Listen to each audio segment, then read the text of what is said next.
প্রিয় ভাই বোনেরা, আমরা এসেছি প্রতিবেদন শিক্ষার দ্বিতীয় ক্লাসে। তো এখানে আমরা একটা প্রতিবেদনকে নির্মাণ করব। কিভাবে আমরা প্রতিবেদনের নিয়ম মেনে একটা প্রতিবেদনকে নির্মাণ করব সেটাই শিখব। আমাদের মাধ্যমিক পরীক্ষায় নির্মিতিতে যে মোট 15 নম্বর আছে তার মধ্যে 10 নম্বর প্রবন্ধ রচনা, 5 নম্বর প্রতিবেদন বা সংলাপ। তো প্রতিবেদনে মান থাকে 5, শব্দসীমা কম বেশি 150। এটা আমাদের মাথায় রাখতে হবে। 150 কম বেশি মানে আমার 130ও হতে পারে, 170ও হতে পারে, সেটা 200 পেরিয়ে না যাওয়াই উচিত।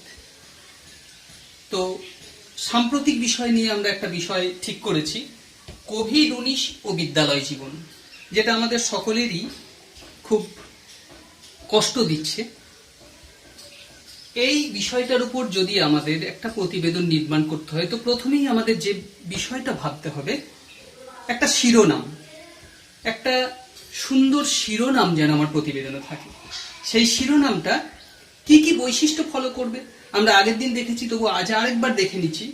সরল ও স্পষ্ট হবে, আকর্ষণীয় হবে, অর্থাৎ নতুন ধরনের হবে, কম শব্দে মূল বিষয়টা ফোকাস করা থাকবে।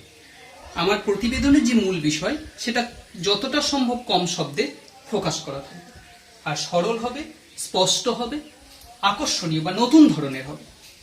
তো আমরা এই বিষয়ের ওপর প্রথম ধাপে শিরোনাম রচনা করব। শিরোনামের ক্ষেত্রে আমরা 4টে শিরোনাম ভেবে রেখেছি।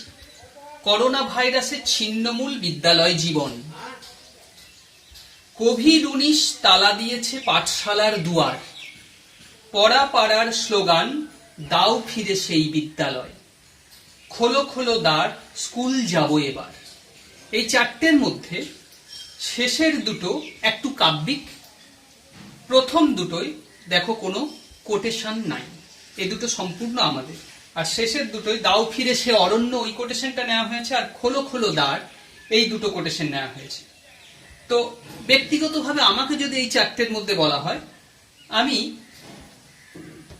শেষের 3টের মধ্যে একটাকে নির্ণয় করব। কারণ প্রথমটার মধ্যে সব থেকে যেটা সমস্যা, সেটা এই ছিন্নমূল বিদ্যালয় জীবন। এই ছিন্নমূল শব্দটার ব্যাখ্যা করতে গেলে অনেকটা অস্পষ্ট হয়ে যায়, কারণ আমাকে সরল ও স্পষ্ট হতে হবে।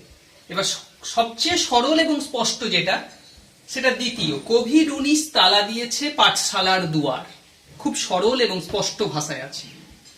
পড়া পাড়ার স্লোগান দাও ফিরে সেই বিদ্যালয়, আর খোলো খোলো দ্বার স্কুল যাব এবার, এই দুটোর মধ্যে যে বৈশিষ্ট্য আছে সেটা আকর্ষণীয় এবং নতুন ধরনের। এর মধ্যে কম শব্দ সবচেয়ে কোনটা আছে?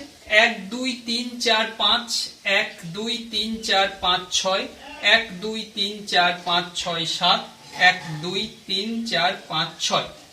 তাহলে 5টা বা 6টার মধ্যে আমাকে যদি নিতে হয়, তাহলে এই দুটোকে আমরা নির্ণয় করছি। এই দুটোর মধ্যে যে কোনো একটা আমরা দিতে পারি। তো আমরা ভেবে নিলাম সব থেকে সহজ সরল, কোভিড-19 তালা দিয়েছে পাঠশালার দুয়ার। এখানে আমার কোনো কোটেশন ধার করতে হচ্ছে না, কিচ্ছু মুখস্থ করতে হচ্ছে না। তো এইটাকে আমরা যদি নির্দিষ্ট করে দিই, অর্থাৎ দ্বিতীয় শিরোনামটা আমরা গ্রহণ করলাম। যে শিরোনামের মধ্যে আমরা যেটা পাচ্ছি, সরলতা পাচ্ছি, স্পষ্টতা পাচ্ছি, আকর্ষণীয় মানে নতুন ধরনের। কোথায় না, আমরা বলছি না সাধারণ মানুষের মতো বা সাধারণ ভাবনার মতো যে একটা কোভিড-19 আসার জন্য স্কুলগুলো বন্ধ হয়েছে, যেন এরকম মনে হচ্ছে যে কোভিড-19ই স্কুলের গেটে তালা দিয়ে দিয়েছে। আমাদের স্কুলের গেটে যে মানুষটি তালা দেয় সে মানুষ নয়, করোনা ভাইরাস এসে আমাদের স্কুলের গেটে তালা দিয়ে দিয়েছে। এই নতুন চমৎকার ভাবনাটা এখানে আসছে। তাই আমরা এই শিরোনামটাকে নির্দিষ্ট করছি। তোমরাও যখন কোন একটা প্রতিবেদন নির্মাণ করবে, তখন একাধিক শিরোনাম ভেবে নেবে এবং কোন শিরোনামটা তোমাদের বেশি ভালো লাগছে, এই সব যুক্তিগুলোকে বেশি সাপোর্ট করছে, এটা তোমাদের মাথায় রেখে শিরোনাম নির্বাচন করবে। তাহলে আজকের যে প্রতিবেদন, সেই প্রতিবেদনে আমাদের নির্ধারিত শিরোনাম থাকলো কোভিড-19 তালা দিয়েছে পাঠশালার দুয়ার। তোমরা বোর্ড ওয়ার্কটা, অর্থাৎ বোর্ডে যেটা লেখা আছে সেটা ভিডিও পজ করে একটু খাতায় লিখে নাও, এতে তোমাদের সুবিধা হবে। আমরা দ্বিতীয় ধাপে চলে এসেছি, যেখানে প্রতিবেদনের গঠন নিয়ে আলোচনা হবে। তাহলে এই গঠন কিভাবে নির্মাণ করব, গোটা প্রতিবেদনের গঠনটা, অর্থাৎ শিরোনাম ছাড়া গঠনটা কিভাবে নির্মাণ করব। 3টে অনুচ্ছেদে লিখবার চেষ্টা করব। 3টে অনুচ্ছেদ 3টে বিশেষ ভাবনাকে বহন করবে।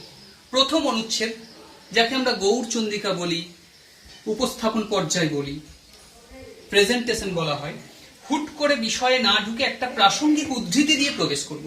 হুট করে কোভিড-19 অমুক তমুক এসব বলে একদম বিষয়ে না ঢুকে একটা প্রাসঙ্গিক উদ্ধৃতি দিয়ে আমরা বিষয়ে ঢুকে প্রথম অনুচ্ছেদটা নির্মাণ করব। দ্বিতীয় অনুচ্ছেদ, অর্থাৎ যাকে বলা হয় প্রধান জায়গা, আমাদের অনুচ্ছেদের প্রতিবেদনের প্রধান জায়গা, বডি অব দ্য প্রতিবেদন, যেটা মূল বিষয়টা সেখানে আলোচিত থাকবে, আলোচনা করা হবে। অন্তত একটা সাক্ষাৎকারের কোটেশন, কারণ আমরা জানি প্রতিবেদন যিনি নির্মাণ করেন, অর্থাৎ প্রতিবেদক, তিনি ঘটনাস্থলে গিয়ে সাক্ষাৎকার নিয়ে একটা প্রতিবেদনকে তৈরি করেন, তবে প্রতিবেদনের সত্যতা যাচাই হয়। তো প্রতিবেদনের সত্যতা যাচাই করে দেবে বা প্রতিবেদনের বিশ্বস্ততা যে কারণে আমাদের থাকবে, সেটা সাক্ষাৎকারের কোটেশন। তাই এটা অন্তত একটা থাকা খুব বাঞ্ছনীয়। তৃতীয় অনুচ্ছেদ, অর্থাৎ আমাদের প্রতিবেদনের একদম কনক্লুশন বা সমাপ্তি যাকে বলবো, সেখানে একটা ইতিবাচক সিদ্ধান্ত থাকবে রিপোর্টারের বা প্রতিবেদকের। ভালো প্রতিবেদক সবসময় একটা সমস্যাকে তুলে ধরে না, সমস্যার একটা সুষ্ঠু সমাধান, একটা ইতিবাচক সমাধান তুলে ধরে। ভালো প্রতিবেদনের মধ্যে একটা ইতিবাচক সিদ্ধান্ত বা সমাধান থাকবে এবং একটু আর্টিস্টিক হবে, একটু শৈল্পিক হবে যদি তোমরা একদম শেষে একটা প্রাসঙ্গিক উদ্ধৃতি বা কোটেশন দিয়ে প্রতিবেদনটা শেষ করে দাও। তাহলে তোমার সাহিত্যও থাকছে, শিল্পও থাকছে, সবটাই থাকছে। এভাবেই আমাদের কোভিড-19 বিদ্যালয় জীবনের প্রতিবেদনটা আমরা শুরু করব।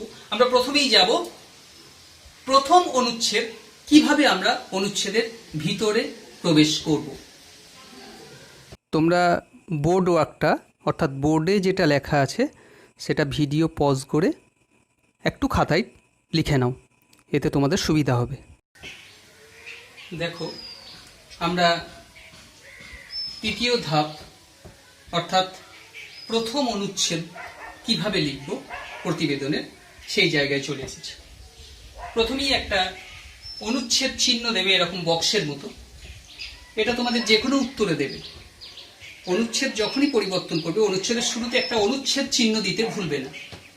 ছেদ জ্যোতি চিহ্ন আমরা যারা পড়েছি, ছেদ জ্যোতি চিহ্নের উপর বাংলায় একটি নম্বর আছে।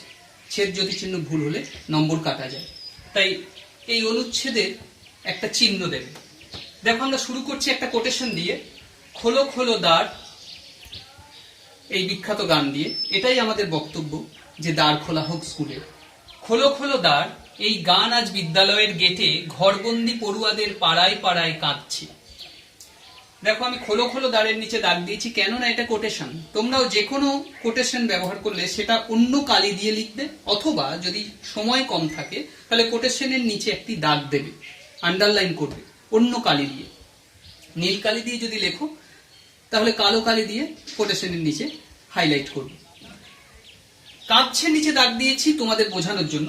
এখানে আমি যদি পাড়ায় পাড়ায় বাজছে লিখতাম, তাহলে যেন গান কখন বাজে? আনন্দে। এখানে তো বাজে না, এখানে পাড়ায় পাড়ায় কাঁদছে। মানে এখানে পাড়ায় পাড়ায় যেমন কাঁদছে স্কুল পড়ুয়াদের, ঠিক তেমনি স্কুলের গেটেও কাঁদছে এই গান। এ গান আজ বাজছে না, অর্থাৎ আনন্দের বার্তা নয়, এ গান আজ দুঃখের বার্তা নিয়ে কাঁদছে। তাই কাঁদছে শব্দটা এখানে বিশেষভাবে গুরুত্ব দিতে হবে। তাহলে এইভাবে যে কোনো কিছু একটা লিখে দিলাম আর শব্দ যা ইচ্ছা দিয়ে দিলাম, তাতে কি হয়, সাহিত্যের ভাবনা এবং তোমাদের যে গঠনের ভাবনাটা অনেকটা কমে যায়। অমলের মতো আজ সবাই বন্দি চার দেওয়ালে। এখানে অমলের নিচে আমি দাগ দিয়েছি, এটা তোমাদের দেওয়ার দরকার নেই। অমল কেন না, আমি বোঝালাম যে অমল ও দোয়েওয়ালার গল্পটাকে আমি এখানে রেফারেন্স হিসেবে তুলে ধরছি, যেখানে ঘরবন্দি অমলের ছবি আমরা পেয়েছি, অনেকেই পড়েছো তোমরা। তো সেখানে অমলের যেমন ঘরবন্দি অবস্থায় করুণ অবস্থা, সেই করুণ অবস্থা আজকে আমাদের প্রায় সকলেরই। তো সেই অমলের প্রসঙ্গ টেনে আমি আমার প্রতিবেদনে আরেকটি বাড়তি রেফারেন্স যোগ করলাম। অর্থাৎ আমার প্রতিবেদন ভূমিকাতেই একটা রেফারেন্স দুটো রেফারেন্সকে স্পর্শ করলো। একটা যে কোনো নির্মাণের ক্ষেত্রে তুমি যত রেফারেন্স দেবে, একে বলা হয় তথ্য। এই যত রেফারেন্স দেবে তোমার প্রতিবেদন তথ্য নির্ভরও হতে হবে, তত বেশি গুরুত্ব পাবে তোমার লেখা। অমলের মতো ঘরবন্দি পড়ুয়াদের অমলের মতো আজ সবাই বন্দি চার দেওয়ালে। বন্ধুদের সাথে পড়াশুনো খেলাধুলো সব বন্ধ করে দিয়েছে কোভিড-19। আজ সত্যি ঘটনাটা তাই, বন্ধুদের সঙ্গে পড়াশুনো হচ্ছে না, খেলাধুলো হচ্ছে না, কোভিড-19 একাই সব শেষ করে দিয়েছে। কবে যে এই ভাইরাসের থাবা পড়া থেকে উঠে যাবে সেই চিন্তায় সবাই দিশেহারা। পড়ার নিচে আমি দাগ দিয়েছি কেন? আমি এই ভাইরাসের থাবা উঠে যাবে বললেই হতো, কিন্তু পড়া বলে একটা সুন্দর শব্দবন্ধ তৈরি হয়েছে, একে বলা হয় অনুপ্রাস। এরকম যত দেবে তত সুন্দর হবে। যেমন আগের দিন বলেছিলাম ধ্বনির ধামাকা, ধয়ে ধয়ে একটা ঠোকাঠুকি, তেমনি পরে একটা ঠোকাঠুকি, পড়া একটা সুন্দর টেস্টি শব্দ হয়ে গেছে, শব্দবন্ধ হয়ে গেছে। ভাইরাসের থাবা পড়া থেকে উঠে যাবে সেই চিন্তায় সবাই দিশেহারা। এখানে একটু করে তোমরা ছেদ জ্যোতি চিহ্নটা দেখে নাও। খোলো দ্বার, যে কোনো একটা কোটেশনের পর যখন তোমার কথা বলবে তখন একটি হাইফেন দেবে। আবার দেখো, যেহেতু পাড়ায় এটা কাঁদছে, দুঃখের বিষয়, বিস্ময়ের বিষয়, তাই এখানে একটা বিস্ময় চিহ্ন। আবার দেখো, অমলের মতো সবাই বন্দি চার দেওয়ালে, এটাও একটা বিস্ময়ের বিষয়, কবে এখান থেকে মুক্তি হবে, তাই এখানেও বিস্ময় চিহ্ন। আর বন্ধুদের সাথে পড়াশুনো খেলাধুলো, এ দুটো আলাদা কাজ, তাই এদের মাঝে কমা। বন্ধুদের সাথে পড়াশুনো খেলাধুলো এই সমস্তটা বন্ধ করে দিয়েছে কোভিড-19। অর্থাৎ কোভিড-19 সবকিছু বন্ধ করে দিয়েছে। কি সবকিছু? এই বাক্যের সঙ্গে এই বাক্যকে যোগ করার জন্য এই হাইফেনটা ব্যবহার করা হয়েছে। এটা কোনো বিস্ময় চিহ্ন বোঝাচ্ছে না, তাই এটা দাড়ি। কবে যে এই ভাইরাসের থাবা পড়া থেকে উঠে যাবে, এই বাক্যটা ইনকমপ্লিট, কমপ্লিট হয় না এখনো। এই বাক্যটাকে কমপ্লিট করতে আরেকটি অংশ বাক্য এসে জুড়ে যাচ্ছে, তাই এখানে একটি হাইফেন প্রয়োগ হয়েছে। এই হাইফেন দিয়ে এই বাক্যটিকে এই বাক্যের সঙ্গে জুড়ে দেওয়া হয়েছে, দুটো খণ্ড বাক্যকে জুড়ে দেওয়া হচ্ছে একটা হাইফেন দিয়ে, তাই এই হাইফেন। সেই চিন্তায় সবাই দিশেহারা মানে বিস্ময়ের বিষয়, তাই এখানে বিস্ময় চিহ্ন। এইভাবে তোমরাও যখন ছেদ জ্যোতি চিহ্ন দেবে সেগুলো একটু বিচার করে দেবে, তাহলে একদম নিখুঁত হবে। কারণ সাহিত্যে বানান, ছেদ জ্যোতি দুটোই গুরুত্ব পায়। এবার আমরা চলে যাব আমাদের চতুর্থ ধাপে। তোমরা বোর্ড ওয়ার্কটা, অর্থাৎ বোর্ডে যেটা লেখা আছে সেটা ভিডিও পজ করে একটু খাতায় লিখে নাও, এতে তোমাদের সুবিধা হবে। দেখো, আমরা ধাপ চতুর্থতে চলে এসেছি, যেখানে দ্বিতীয় অনুচ্ছেদ, অর্থাৎ আমার প্রতিবেদনের বডি অব দ্য প্রতিবেদন, অর্থাৎ মূল বিষয়টা যেখানে আলোচনা করা থাকবে, এই জায়গাটা খুব নিখুঁতভাবে নিয়ম মেনে করাটাই বাঞ্ছনীয়। দেখে নাও, এখানে একটা অনুচ্ছেদ চিহ্ন দিয়েছি। মার্চ থেকে অগাস্ট টানা 5 মাসের বেশি বন্ধ বিদ্যালয়, পূর্ণচ্ছেদ। একটা সাধারণ বাক্য, পূর্ণচ্ছেদ, কোনো বিস্ময় চিহ্ন প্রকাশ পায় নাই বলে পূর্ণচ্ছেদ। 5-এর নিচে দাগ দিয়েছি আমি। দেখো, চন্দ্রবিন্দুটা আকারের মাথায় লিখেছি। এগুলো ছোট ছোট ভুল তোমরা করে ফেলো, কিছুটা রূপতাত্ত্বিক ভুল। চন্দ্রবিন্দু একটা অযোগবহ অনুনাসিক বর্ণ, এটা কখনোই কোনো পূর্ণ ব্যঞ্জনের মাথায় বসে না, এটা সবসময় স্বরের মাথায় বসে। অর্থাৎ পয়ের পর যে আকার, সেই আকারের মাথায় চন্দ্রবিন্দু। যদি কোথাও তোমরা দেখো ব্যঞ্জনের পর চন্দ্রবিন্দু দিতে হচ্ছে ব্যঞ্জনের মাথায়, অথচ কোনো স্বরবর্ণ সেখানে নাই, তখন ব্যঞ্জন শেষ হওয়ার পরে, কিছুটা পরে চন্দ্রবিন্দুটা দেবে। মানে অর্থাৎ যদি আমাকে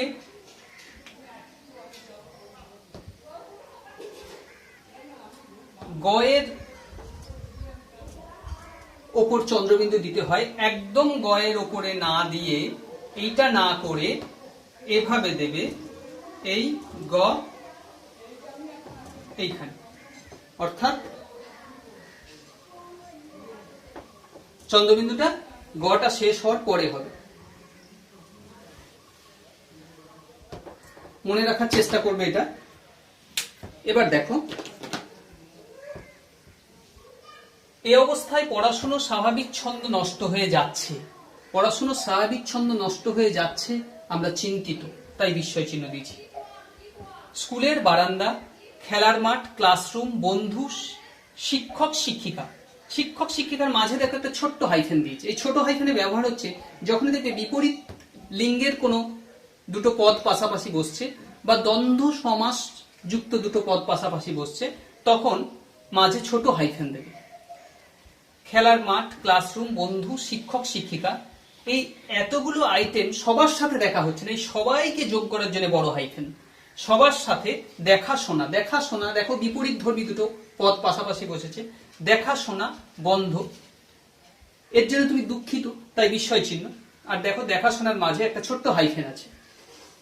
কেবল মাঝে মাঝে ই ক্লাসে ইন্টারনেটের ক্লাস, মাঝে মাঝে ছোট হাইফেনটা এর বোঝাতে ব্যবহার হয়, অর্থাৎ ইন্টারনেটের ক্লাসে। ই ক্লাসে দুধের স্বাদ ঘোলে মেটানোর চেষ্টা। দুধের স্বাদ ঘোলে মেটানো, এটা একটা প্রবাদ, বাংলা প্রবাদ। তুমি তোমার প্রতিবেদনে এইটুকু জায়গার মধ্যেও তুমি একটা প্রবাদকে ইনপুট করলে, অর্থাৎ একটা প্রবাদকে তুমি স্থাপন করলে, এটা তোমার প্রতিবেদনটাকে অনেক বেশি সুন্দর করে তুলবে। দুধের স্বাদ ঘোলে মেটানোর চেষ্টা। তোমাকে পরীক্ষার হলে এই প্রবাদের নিচে আন্ডারলাইন, মানে প্রবাদের নিচে দাগ দেওয়ার দরকার নেই। সবচেয়ে বড় সমস্যা, বাড়ির চার দেওয়ালে একঘেয়ে জীবন বিরক্তিকর হয়ে উঠছে। বিরক্তিকর, তাই বিস্ময় চিহ্ন। সব অভিভাবকের মুখে একটাই কথা, এমন চলতে থাকলে পুরনো অভ্যাস পুরো নষ্ট হয়ে যাবে। এখানে তোমরা ডবল কোটেশন দেবে, কারণ একটা কমপ্লিট বাক্য তুমি ব্যবহার করছো, এবং তুমি যখন প্রতিবেদক হয়ে তুমি যখন সাক্ষাৎকার নিচ্ছ, তাদের একটা উদ্ধৃতিকে তুমি কোট করলে, এটা খুব বাঞ্ছনীয়, সত্যি চিন্তার বিষয়। কিন্তু মারণ ভাইরাসের কবল থেকে সমাজ এবং পরিবারকে নিরাপদ রাখতে এর চেয়ে বিকল্প পথ নাই। মারি আর মড়কের দুঃসহ আঘাতে বারবার বিপন্ন হয়েছে পৃথিবী, কিন্তু জীবন তো থেমে নাই। আবার দেখো আমরা একটা কোটেশন ব্যবহার করলাম কবি সুকান্তের, মারি আর মড়কের দুঃসহ আঘাতে বারবার বিপন্ন হয়েছে পৃথিবী, কিন্তু জীবন কি থেমে গেছে? এই প্রশ্ন দিয়ে আমরা দ্বিতীয় অনুচ্ছেদ শেষ করছি। দেখো এখানে আমরা একটা জিজ্ঞাসা চিহ্ন দিয়ে একটা বাক্য তৈরি করলাম, অর্থাৎ আমার সমস্ত ছেদজ্যোতিকে আমি ব্যবহার করার চেষ্টা করব আমার প্রতিবেদনের মধ্যে। আমরা বিস্ময় চিহ্ন, পূর্ণচ্ছেদ ব্যবহার করেছি, জিজ্ঞাসা চিহ্ন দিয়ে এই বাক্যটা শেষ করলাম। এইবার আমরা উত্তর খুঁজবো, সুষ্ঠু সমাধান খুঁজবো, আমাদের কনক্লুশন বা সিদ্ধান্ত বা সমাপ্তিতে আমরা একটা সুষ্ঠু সমাধানে আসব। এবার আমরা পরের ধাপে চলে যাই। তোমরা বোর্ড ওয়ার্কটা, অর্থাৎ বোর্ডে যেটা লেখা আছে সেটা ভিডিও পজ করে একটু খাতায় লিখে নাও, এতে তোমাদের সুবিধা হবে। দেখো আমরা প্রতিবেদন নির্মাণের একদম শেষ ধাপ, অর্থাৎ পঞ্চম ধাপে চলে এসেছি, তৃতীয় অনুচ্ছেদ। এখানে আমরা একটা সমাপ্তি টেনেছি এবং একটা ইতিবাচক সিদ্ধান্তে আসার চেষ্টা করেছি। আমরা শেষ করেছিলাম একটা জিজ্ঞাসা চিহ্ন দিয়ে।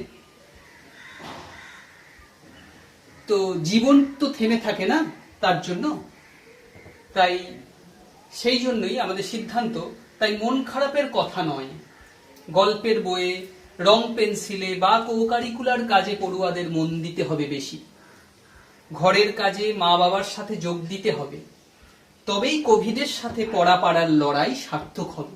অর্থাৎ কোভিডের সাথে পড়াপাড়ার যে একটা মানসিক লড়াই চলছে, সে লড়াইটা তখনই সার্থক হবে। আর নাহলে কোভিড আমাদের মানসিক ডিপ্রেশনে নিয়ে যাবে, আমাদের মানসিক অস্থিরতায় নিয়ে যাবে। সবাই মিলে একসাথে থাকার আনন্দ উপভোগ করে গাইতে হবে। সবাই মিলে যে একসাথে থাকার এই সুযোগ কোভিড আমাদের করে দিয়েছে, এই আনন্দটা ভাগ করে নিয়ে একসাথে সবাইকে গাইতে হবে। তরিখানা বাড়িতে গেলে মাঝে মাঝে তুফান মেলে, তাই বলে হাল ছেড়ে দিয়ে ধরবো না, কান্নাকাটি ধরবো না। এই কোটেশন দিয়ে আমরা শেষ করব আমাদের প্রতিবেদন। এখানে দেখো আমরা এই প্রতিবেদন নির্মাণকালে তথ্য দেওয়ার চেষ্টা করেছি বিভিন্ন জায়গা থেকে কোটেশন, এবং মিথ্যা দেওয়ার চেষ্টা করি নাই। আমরা সাক্ষাৎকার নিয়ে তার উদ্ধৃতি দেওয়ার চেষ্টা করেছি বিশ্বাসযোগ্যতা পাওয়ার জন্য। দেশ, জাতি, সংস্কৃতি এবং ব্যক্তিগত কোনো ঐতিহ্য বা কুৎসা আমরা রটনা করি নাই এই প্রতিবেদনের জন্য।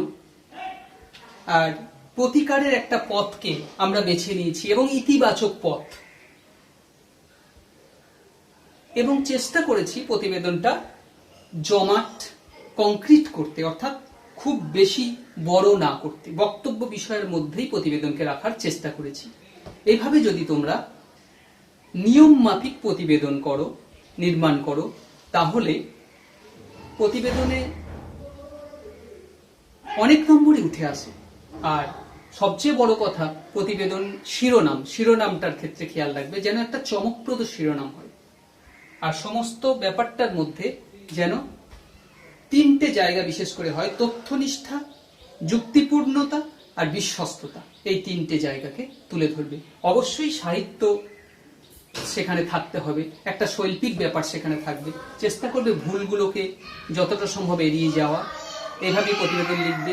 তোমরা বোর্ড ওয়ার্কটা অর্থাৎ বোর্ডে যেটা লেখা আছে সেটা ভিডিও পজ করে একটু খাতায় লিখে নাও, এতে তোমাদের সুবিধা হবে। তোমরা সবাই সুস্থ থাকো, ভালো থাকো, বাড়িতে থাকো।